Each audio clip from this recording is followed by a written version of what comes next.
तो एक काम करो ना अभी,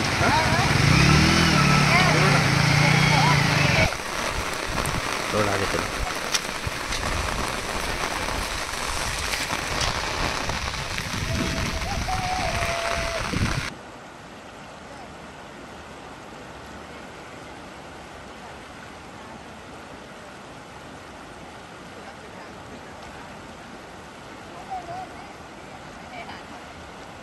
गडचिरोली जिल्ह्याची स्थिती जर बघितली तर भामरागडमध्ये जे आहे पर्लाकोटा नदीला मोठ्या प्रमाणात पूर आलेला आहे। त्यामुळे 50हून अधिक जे आहे दुकानं असतील, घरं असतील, हे पाण्याखाली आलेले आहे।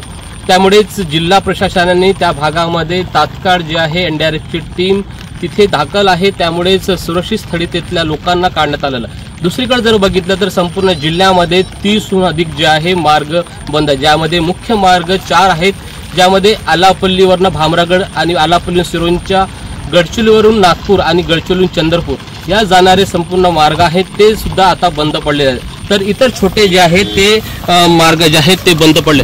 मी सध्या आलापल्ली आणि चंद्रपूर नागपूर या मार्गावर आहे, जिथे काल जे आहे काही मिनिटांआधी जे आहे संपूर्ण मार्ग जो आहे तो बंद होता। मात्र आता पाण्याची पातळी कमी झालेली आहे, त्यामुळे वाहतूक जी आहे या मार्गावरनं सुरू झालेली आहे। मात्र गोसीखुर्द धरणामधनं जे आहे मोठ्या प्रमाणात जे आहे विसर्ग सुरू करण्यात आला आहे, त्यामुळे नदीकाठी असलेल्या गावांना सतर्कतेचा इशारा दिला आहे। तर दुसरीकडे जर बघितले तर आज सकाळपासून जे आहे गडचिरोली जिल्ह्यामध्ये 67.9 मिलीमीटर इतका पाऊस झालेला आहे। सर्वाधिक पाऊस जो आहे भामरागड, गडचिरोली आणि सिरोंचा या 3 तालुक्यांमध्ये पडलेला आहे। त्यामुळेच या भागामध्ये देखील पूर परिस्थिती निर्माण झालेली आहे। मात्र पावसाने वेग जो आहे तो काहीसा मंदावलेला आहे, त्यामुळेच पूर परिस्थिती आता पूर्ववत येण्याची आणि पाण्याच्या पातळीमध्ये जे आहे ते आता कमतरता येत आहे। त्यामुळेच दिलासादायक गडचिरोली जिल्ह्यामध्ये आहे। मात्र गोसीखुर्द धरणामधने जे आहे मोठ्या प्रमाणात विसर्ग करण्यात आला, त्यामुळेच